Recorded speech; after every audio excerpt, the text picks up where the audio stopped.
ഓം സ്വാമിയേ ശരണയ്യപ്പ. മാളികപ്പുറത്തമ്മ ദേവിലോകമാതാവേ ശരണയ്യപ്പ.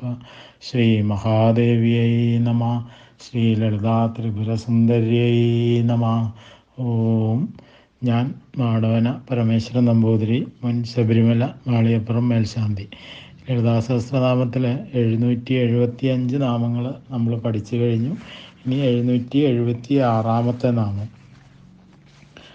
ഓം മന്ദാരകുസുമപ്രിയായൈ നമ. മന്ദാരം കൽപ്പവൃക്ഷമാണ് എന്നാണ്. അപ്പോൾ മന്ദാരപുഷ്പം ഇഷ്ടപ്പെടുന്നവൾ എന്നാണ്. അപ്പോൾ കൽപ്പവൃക്ഷങ്ങൾ 5 മന്ദാരം, പാരിജാതം, സന്താനം, കൽപ്പവൃക്ഷം, ഹരിചന്ദനം. അപ്പോൾ മന്ദാരപുഷ്പത്തിന് വെളുത്ത എരിക്കൻ പൂവെന്ന് ഒരർത്ഥമുണ്ട്. ഇനി 777 നാമം. ഓം വീരാരാധ്യായൈ നമ. വീരന്മാരാൽ ആരാധിക്കപ്പെടുന്നവൾ. വീരന്മാർ എന്നുള്ളത് കൊണ്ട് ഇവിടെ യോദ്ധാക്കൾ എന്ന് മാത്രമല്ല അർത്ഥമാക്കുന്നത്, ആത്മജ്ഞാനികളെയും വീരന്മാർ എന്നാണ് പറയാറുള്ളത് നമ്മൾ മനസ്സിലാക്കണം. അപ്പോൾ കാമക്രോധാദികളെ കീഴടക്കിയവർ.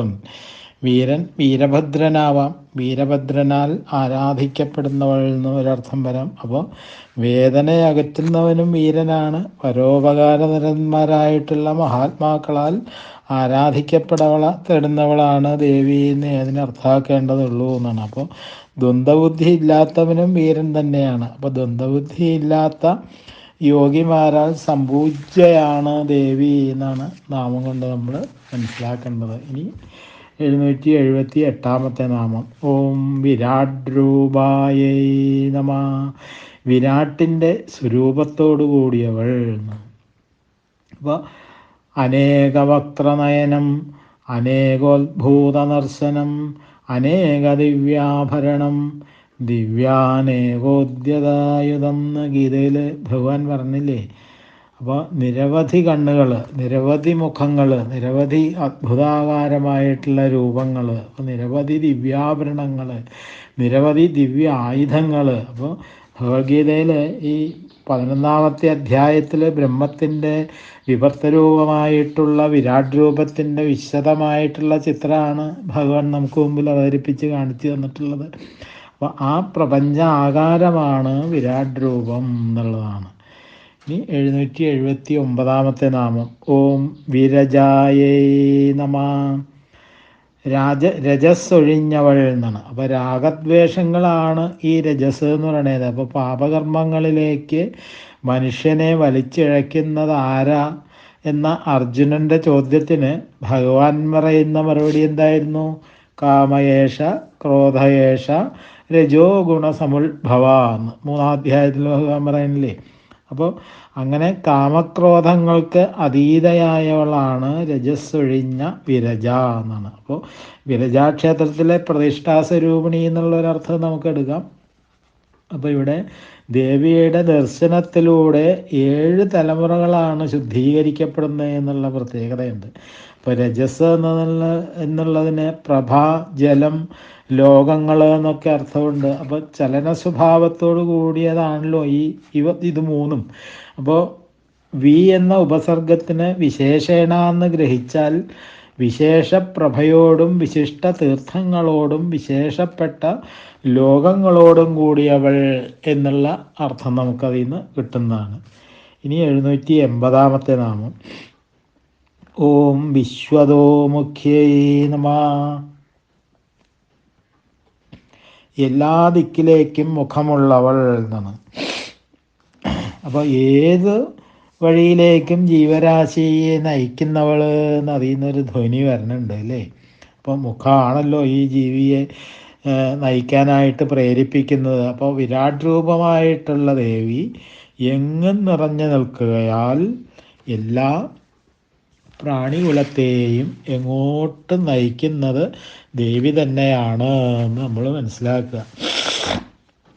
ഇനി 781 നാമം. ഓം പ്രത്യഗ്രൂപായൈ നമ.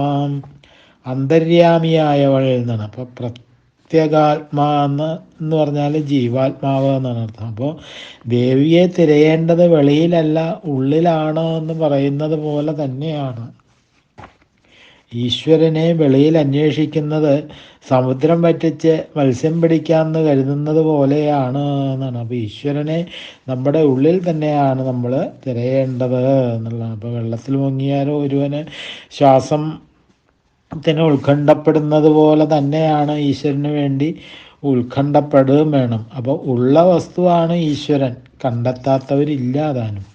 അപ്പോൾ പ്രയത്നമില്ലാതെ കണ്ടെത്താൻ സാധിക്കുകയില്ല എന്നുള്ളതാണ്. അപ്പം അന്തർമുഖമായി തിരഞ്ഞറിയേണ്ട രൂപത്തോട് കൂടിയവളാണ് ദേവി എന്നാണ്. അപ്പോൾ അതിൽ കടവ് നിമിഷത്തിൽ പറയണത് പരാഞ്ചിഖാനി വ്യതൃണ സ്വയംഭൂ എന്നാണ്. ഇനി 782 നാമം. ഓം പരാകാശായൈ നമഃ.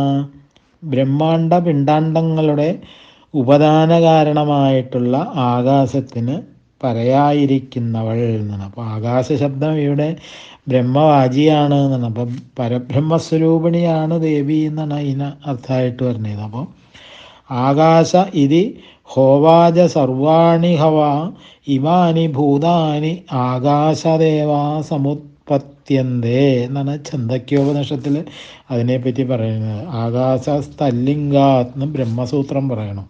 അപ്പോൾ ആകാശം എന്ന് വിളിക്കപ്പെടുന്ന അവളാകുന്നു പ്രപഞ്ചത്തിൻ്റെ ഉത്ഭവം എന്നാണ്. അപ്പോൾ എല്ലാം നിയന്ത്രിക്കുന്ന അനാദിയായിട്ടുള്ള ശക്തിയും ആ മഹേശ്വരി തന്നെയാണ് എന്ന് കൂർമ്മപുരാണത്തിൽ വിസ്തരിച്ച് പറയുന്നുണ്ട്. പരമേ വ്യോമൻ പ്രതിഷ്ഠിതേ, അവൻ പരാകാശത്തിൽ പ്രതിഷ്ഠനായിരിക്കുന്നു എന്നാണ് തൈത്രീയോപനിഷത്തിൽ പറയണത്. അപ്പോൾ ആകാശം ഇരുണ്ട് വെളുത്ത് ചുവന്നു എന്നൊക്കെ വ്യവഹാരങ്ങളിൽ നമ്മൾ പറയാറുണ്ടെങ്കിലും ആ നിറങ്ങളൊന്നും ആകാശത്തെ സ്പർശിക്കുന്നില്ല എന്നുള്ളതാണ്. അതേപോലെ പ്രപഞ്ചത്തിൽ കാണപ്പെടുന്ന രൂപരസഗന്ധ സ്പർശാദികളൊന്നും തന്നെ ആകാശത്തെ സ്പർശിക്കുന്നില്ല. അതുപോലെ പ്രപഞ്ചത്തിൽ കാണപ്പെടുന്ന രൂപരസ ഗന്ധസ്പർശങ്ങളൊക്കെ ദേവീമയമാണെന്നിരിക്കലും ഇവയൊന്നും തന്നെ ദേവിയെ സ്പർശിക്കുന്നില്ല എന്നാണ് അർത്ഥം. അപ്പോൾ നിർഗുണത്വവും നിർലേപത്വവും സർവ്വവ്യാപകത്വവുമാണ് ഈ നാമത്തിൻ്റെ അർത്ഥം എന്നുള്ളതാണ്. അപ്പോൾ ബ്രഹ്മം അഭിവ്യക്തമാക്കുന്ന ആകാശം പരാകാശമാണ്. അപ്പോൾ ഹൃദയാകാശത്തെ ദഹരാകാശം എന്ന് നമ്മൾ പറയാറുണ്ട് അല്ലേ? അപ്പോൾ ദഹരാകാശത്തെ പരാകാശം എന്ന് പറയാറുണ്ട്. അപ്പോൾ ചിത് ഗഗനചന്ദ്രിക എന്ന് പറയണമെന്നാണ്. അപ്പോൾ ആകാശത്തിൽ ചലിക്കുന്ന സൂര്യനില്ല, ചന്ദ്രനില്ല, ഉള്ളത് ഹൃദയത്തിൽ വസിക്കുന്നതും ചലനഹേതുവുമായ ഊർജമായിരിക്കുന്നതും ആ പരാകാശമാകുന്നു എന്നാണ്. ഇനി വേറൊരു അഭിപ്രായം നോക്കിയാൽ സ്വച്ഛന്ത സംഗ്രഹത്തിലാണ് അങ്ങനെ കാണുന്നത്. നെറ്റിക്ക് മേലെ ദ്വാദശാന്തം എന്നുള്ളൊരു സ്ഥാനം ഉണ്ടെന്നും അതിനോട് ചേർന്ന് ശിരസിൽ തലയോടിൻ്റെ മുൻഭാഗം അവസാനിക്കുന്നതിൻ്റെ അകവശത്തായിട്ട് 2 വിരലുകൾക്കിടയ്ക്ക് പിന്നിലുള്ള സ്ഥാനമാണ് പരാകാശം എന്നുമാണ് ആ ഒരു അഭിപ്രായം. അപ്പോൾ ദ്വാദശാന്തം ലലാടോർദ്ധം കപാലോർദ്ധ വസാനകം ദ്യങ്കുലോർദ്ധം ശിരോദശാത് പരം വ്യോമ പ്രകീർത്തിതം എന്നാണ്. അപ്പോൾ സപ്താകാശങ്ങൾക്കും അപ്പുറം സപ്തസാഗരങ്ങൾക്കും അപ്പുറമുള്ള ആകാശം പരാകാശം എന്ന് ചിലർ പറയണു. അവിടെ സ്ഥിതി ചെയ്യുന്നവളാണ്. ദുഷ്പ്രാപ്യത്വം സൂചിപ്പിക്കുന്ന ഒരു സങ്കല്പമെന്നേ ഇതിന് നമ്മൾ അർത്ഥമായിട്ട് എടുക്കേണ്ട കാര്യമുള്ളൂ. ഇനി പരാഗ പ്ലസ് ആശ എന്ന് ഇതിനെ പിരിക്കുകയാണെങ്കിൽ പരാഗ എന്നതിന് കൃച്ഛം ക്ലേശകരം എന്നൊക്കെയാണ് അർത്ഥം. ആശ എന്ന് പറഞ്ഞാൽ ദിക്കുമാകാം വഴിയാകാം. അപ്പോൾ ക്ലേശകരമായ മാർഗത്തിലൂടെ പ്രാപിക്കേണ്ടവൾ എന്നുള്ള അർത്ഥം കിട്ടും. ഇനി പര അധികം അക അധികം ആശ എന്ന് പദച്ഛേദം നടത്തുകയാണെങ്കിൽ അകം എന്ന് പറഞ്ഞാൽ പാപമാണ്, ആശ എന്നതിന് അശിക്കുന്നവൾ എന്നൊരർത്ഥമുണ്ട്. അപ്പോൾ കൊടിയ പാപങ്ങളെ പോലും വിഴുങ്ങിക്കളയുന്നവൾ എന്നുള്ള അർത്ഥത്തിൽ നമുക്ക് മനസ്സിലാക്കാൻ സാധിക്കും. ആകാശം നേതമായിട്ടുള്ളൊരു രൂപം ഉള്ളതല്ലല്ലോ. അപ്പോൾ അതേപോലെ ദേവിക്കും നേതമായ ഒരു രൂപം സങ്കല്പിക്കാനാവില്ല എന്നാണ്. യേ യഥാ മാം പ്രപദ്യന്തേ തം തഥൈവ ഭജാമ്യഹം എന്ന് ഭഗവാൻ ഗീതയിൽ പറയുന്നത് പോലെ ആര് ഏത് രൂപത്തിൽ എന്നെ ഭജിക്കുന്നുവോ അവരെ ആ രൂപത്തിൽ ഞാൻ അനുഗ്രഹിക്കുന്നു എന്ന് ഭഗവാൻ പറയണില്ലേ 4-ാമത്തെ അധ്യായത്തിൽ. ആ രീതിയിൽ തന്നെ നമുക്ക് ഇതിനെ അർത്ഥമായിട്ടെടുക്കാം. 783 നാമം. ഓം പ്രാണദായൈ നമ. പ്രാണനെ നൽകുന്നവൾ എന്നാണ്. അപ്പോൾ പഞ്ചപ്രാണന്മാരെയും 11 ഇന്ദ്രിയങ്ങളെയും നിയന്ത്രിക്കുന്നവൾ. ദാ എന്ന് പറഞ്ഞാൽ നിയന്ത്രിക്കുക എന്നാണ് അർത്ഥം. അപ്പോൾ പ്രാണൻ എന്ന് പറഞ്ഞാൽ ബ്രഹ്മജ്ഞാനമാണ്. അപ്പോൾ ബ്രഹ്മജ്ഞാനത്തെ പ്രദാനം ചെയ്യുന്നവൾ എന്നൊരർത്ഥമുണ്ട്. അപ്പോൾ കൗശീതകി ഉപനിഷത്ത് പറയുന്നു, ഞാൻ പ്രാണനാകുന്നു, ഞാൻ പ്രജ്ഞയാകുന്നു, എന്നെ ആയുസ്സായും അമൃതമായും ഉപാസിക്കൂ എന്ന്. അപ്പോൾ അതാണ് അതിന് വിശദമായിട്ടുള്ള അർത്ഥമായിട്ടൊക്കെ പറഞ്ഞത്. ഇനി 784 നാമം. ഓം പ്രാണരൂപിണ്യൈ നമ. പ്രാണൻ്റെ രൂപത്തോടു കൂടിയവൾ എന്നാണ്. അപ്പോൾ പ്രാണൻ എന്ന് പറഞ്ഞാൽ ഇവിടെ ബ്രഹ്മവാചിയാണ് അല്ലേ. അപ്പോൾ രൂപം എന്നുള്ളത് കൃത്യമായിട്ട് ഒരു രൂപമല്ല, മറിച്ച് ബ്രഹ്മസ്വരൂപിണി എന്നാണ് അർത്ഥമായിട്ട് എടുക്കേണ്ടത് എന്നാണ്. അപ്പോൾ പ്രാണോ ബ്രഹ്മകം ബ്രഹ്മകം ബ്രഹ്മേ എന്നാണ് ഛാന്ദോക്യോപനിഷത്തിൽ പറയണത് തന്നെ. അപ്പോൾ പ്രാണൻ ബ്രഹ്മമാകുന്നു, ആകാശം ബ്രഹ്മമാകുന്നു. ഓരോ ബ്രഹ്മത്തെ ചിലർ അഗ്നിയെന്നും മനുവെന്നും പ്രജാപതിയെന്നും ഇന്ദ്രനെന്നും പ്രാണനെന്നും ഒക്കെ മഹേശ്വരി എന്നൊക്കെ വിളിക്കാറുണ്ടെന്ന് മനുസ്മൃതിയിലും കണ്ടിട്ടുണ്ട്. അപ്പോൾ നിത്യതന്ത്രത്തിൽ പറയുന്നത് 16 ദിനാനിത്യ ദേവതകളെ പ്രാണന്മാർ എന്ന് പറയുന്നു എന്നാണ്. അപ്പോൾ ഈ ദിനാനിത്യ ദേവതകളുടെ ശ്വാസക്രമം അനുസരിച്ചാണത്രേ ഈ ഗ്രഹങ്ങളും നക്ഷത്രങ്ങളും ഒക്കെ ചലിക്കണത്. അപ്പോൾ ഈ ദേവതകൾക്ക് നടുവിൽ ദേവി വിരാജിക്കുകയാൽ ദേവിയെ പ്രാണരൂപിണി എന്ന് പ്രകീർത്തിക്കണമെന്നാണ് പറയണേ. ഇനി 785 നാമം. ഓം മാർത്താണ്ഡഭൈരവാരാധ്യായൈ നമ. മാർത്താണ്ഡഭൈരവനാൽ ആരാധിക്കപ്പെടുന്നവൾ എന്നാണ്. മാർത്താണ്ഡഭൈരവൻ എന്ന് പറഞ്ഞാൽ ശ്രീചക്രത്തിലെ ഒരു ദേവനാണ്. അപ്പോൾ ശ്രീചക്രത്തിൻ്റെ 22, 23 ഭിത്തികൾക്കിടയിലായിട്ടാണ് ഈ മാർത്താണ്ഡഭൈരവൻ്റെ സ്ഥാനം പറഞ്ഞിട്ടുള്ളത്. അപ്പോൾ അവിടെ കിരീടകുണ്ടലങ്ങൾ അണിഞ്ഞ് ഛായാശക്തി എന്നുള്ള ഭക്തിയോട് കൂടിയിട്ട് ലീലാലോലുപനായിട്ടാണ് വസിക്കണേ എന്ന് പറയുന്നു. ചക്ഷുഷ്മതി പ്രകാശനശക്തി ഛായ സമാരചിതകേളീം മകുടരമ്യം മാർത്താണ്ഡഭൈരവം ഹൃദയം എന്നാണ്. അപ്പോൾ ചതുഷ്മതി പ്രകാശനശക്തി എന്നതുകൊണ്ട് ഈ ദേവനാണ് കാഴ്ച നൽകുന്നത് എന്ന് നമുക്ക് മനസ്സിലാവണം. അപ്പോൾ കാഴ്ചയുള്ളത് കൊണ്ടാണല്ലോ ഈ ഛായയും കാണപ്പെടുന്നത്. അപ്പോൾ മാർത്താണ്ഡഭൈരവന് ഛായ എന്ന പത്നി സ്വാഭാവികമായിട്ട് ഉണ്ട് എന്ന് നമുക്ക് മനസ്സിലാവും. അപ്പോൾ ഈ ദുർവാസാവിൻ്റെ ഈ ലളിതാസ്തവരത്നത്തിലെ 100ാമത്തെ ശ്ലോകത്തിലാണ് ഈ പരാമർശം പറഞ്ഞിട്ടുള്ളത്. അപ്പോൾ 22, 23 ഭിത്തികൾക്കിടയിൽ എന്നുള്ളത് 32, 33 ഭിത്തികൾക്കിടയിൽ എന്നും ഒരു പക്ഷാന്തരമുള്ളതായിട്ട് പല ഗ്രന്ഥങ്ങളിലും കണ്ടിട്ടുമുണ്ട്. അപ്പോൾ തന്ത്രചിന്താമണിയിലെ മണിമല്ലൻ എന്നുള്ള അസുരനെ വധിക്കാനായിട്ട് ശിവൻ മല്ലാരി എന്നും മാർത്താണ്ഡഭൈരവൻ എന്നും പേരുകളിൽ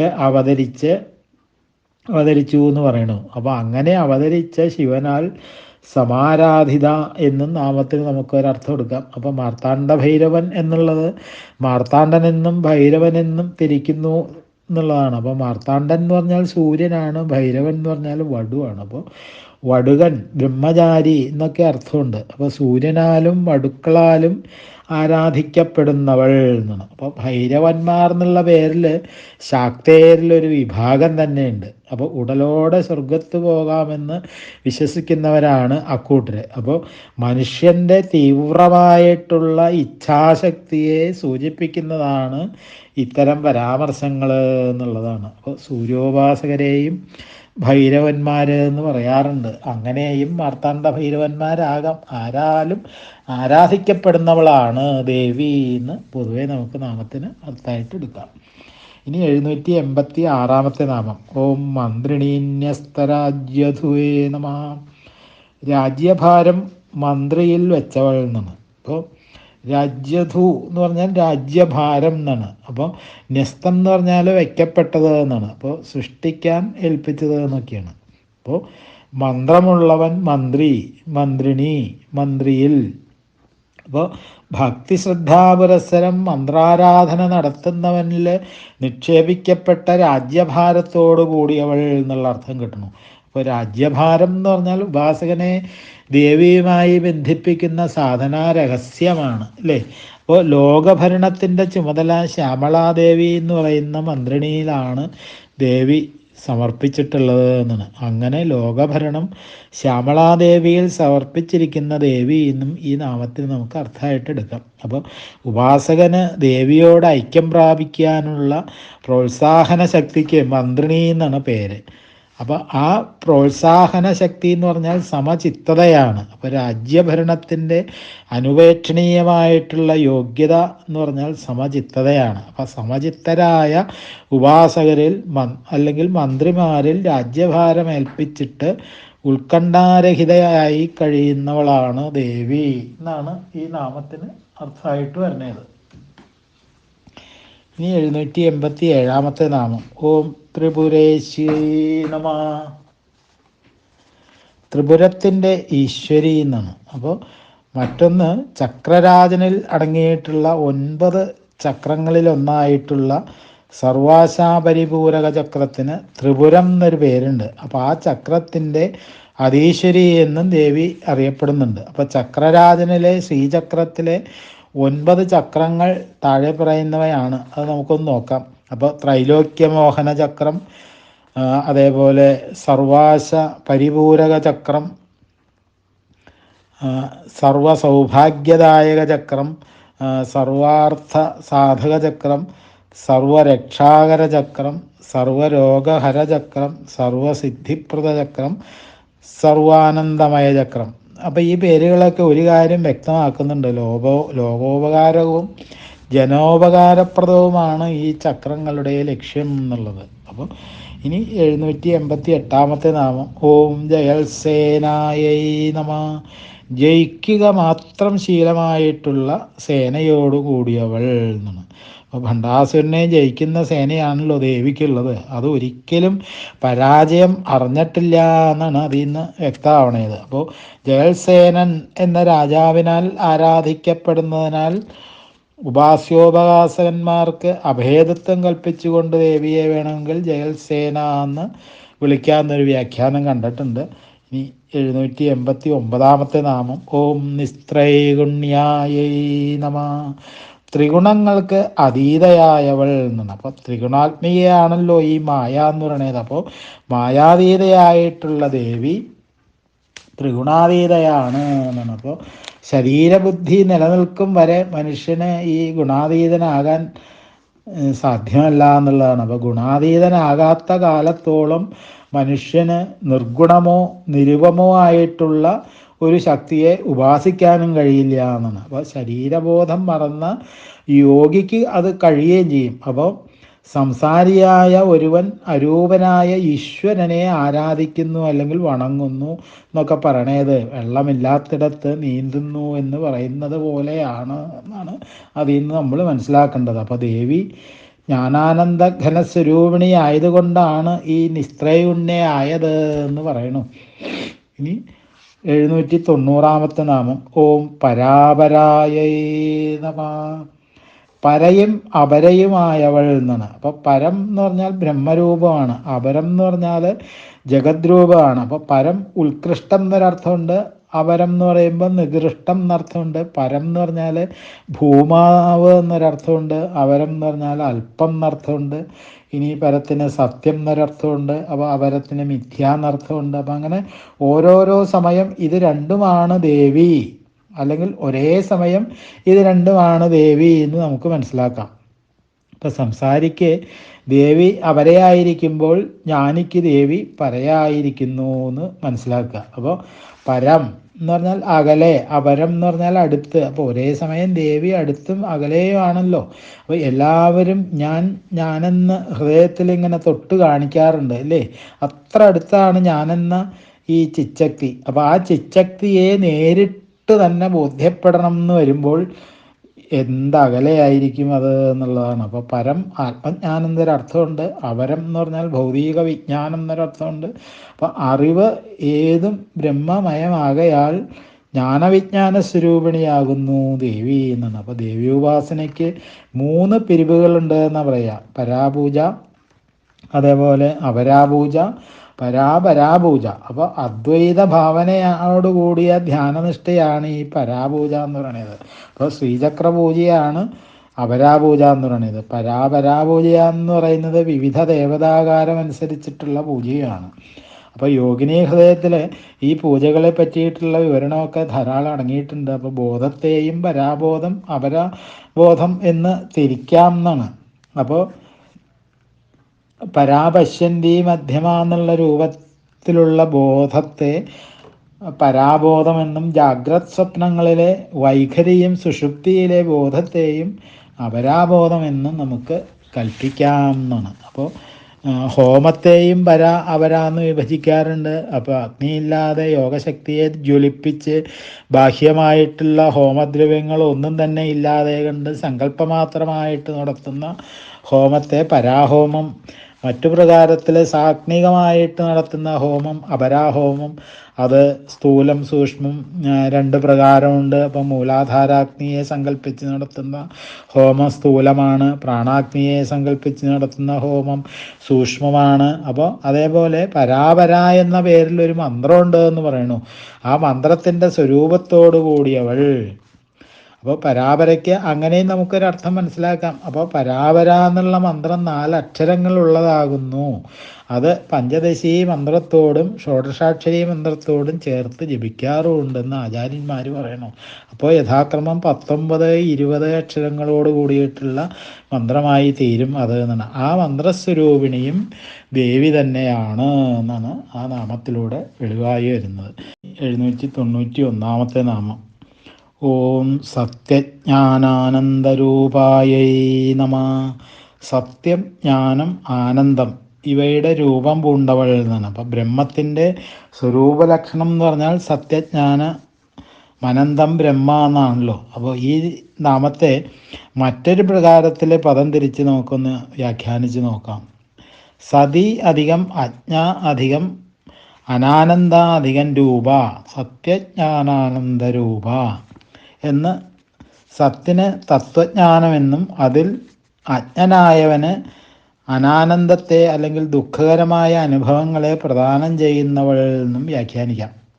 അപ്പോൾ രൂപ എന്നുള്ള പദം ദാനാർത്ഥത്തിലാണ് നമ്മൾ എടുക്കുന്നത്. അപ്പോൾ സതി എന്നുള്ള പദം ദക്ഷപുത്രിയായ സതീദേവി എന്നും കണക്കാക്കാം. അപ്പോൾ സതീദേവിയിലെ സാക്ഷാത് ദേവിയിലെ അജ്ഞനായവർക്ക് ദുഃഖപൂരിതമായ ലോകത്തെ പ്രദാനം ചെയ്യുന്നവൾ എന്ന് നമുക്ക് കിട്ടും.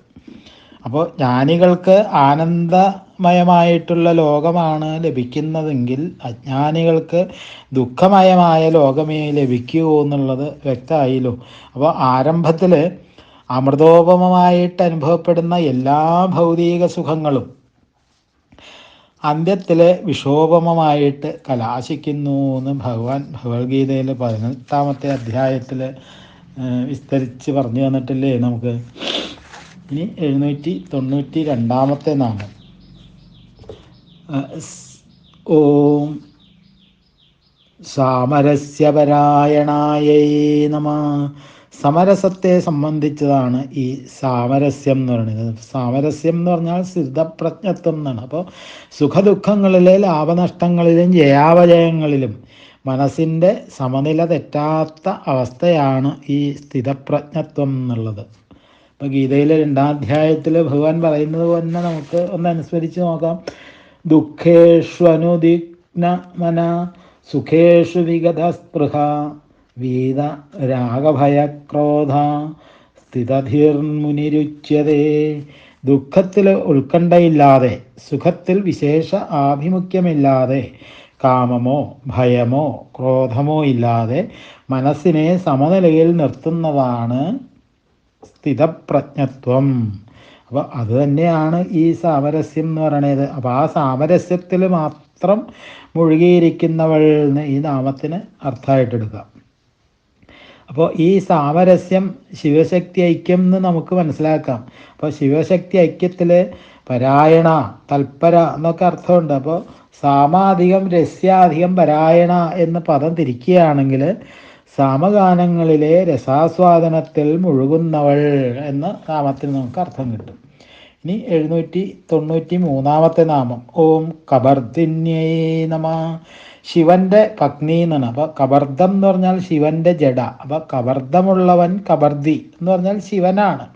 അപ്പോൾ കബർദം ധാത്രി എന്നുള്ള സ്തുതി എന്നൊക്കെ സൂതസംഹിതയിലെ അർത്ഥാൽപ്പന കണ്ടിട്ടുണ്ട്. അപ്പോൾ അങ്ങനെ കബർദിനിക്ക് പ്രതിഭീതത്വത്തോടു കൂടിയവളെന്നും സ്തുതിക്കപ്പെടുന്നവളെന്നും ഒക്കെ അർത്ഥം കിട്ടുന്നു. അതുമാത്രമല്ല 64 പുണ്യക്ഷേത്രങ്ങളിൽ ഒന്നാണ് ഈ ഛകലാണ്ഡ ക്ഷേത്രം എന്ന് പറയുന്നത്. അപ്പോൾ അവിടുത്തെ പ്രതിഷ്ഠ കബർദിനിയാണെന്നും അതുകൊണ്ട് ദേവിക്ക് കബർദിനി എന്നുള്ള പേര് ലഭിച്ചു എന്നൊക്കെ ദേവീപുരാണത്തിൽ കഥകളിലൊക്കെ കണ്ടിട്ടുണ്ട്. അപ്പോൾ വിശ്വടിക എന്ന് പറയുന്ന ഒരു നിഘണ്ടുവിൽ ഈ കബർദവധത്തിന് ശിവൻ്റെ ജഡ എന്നും അതേപോലെ ചാണകവർളി എന്നൊക്കെ ഒരർത്ഥം കൊടുത്തിട്ടുണ്ട്. അപ്പോൾ അതൊരു കഥയാണ്.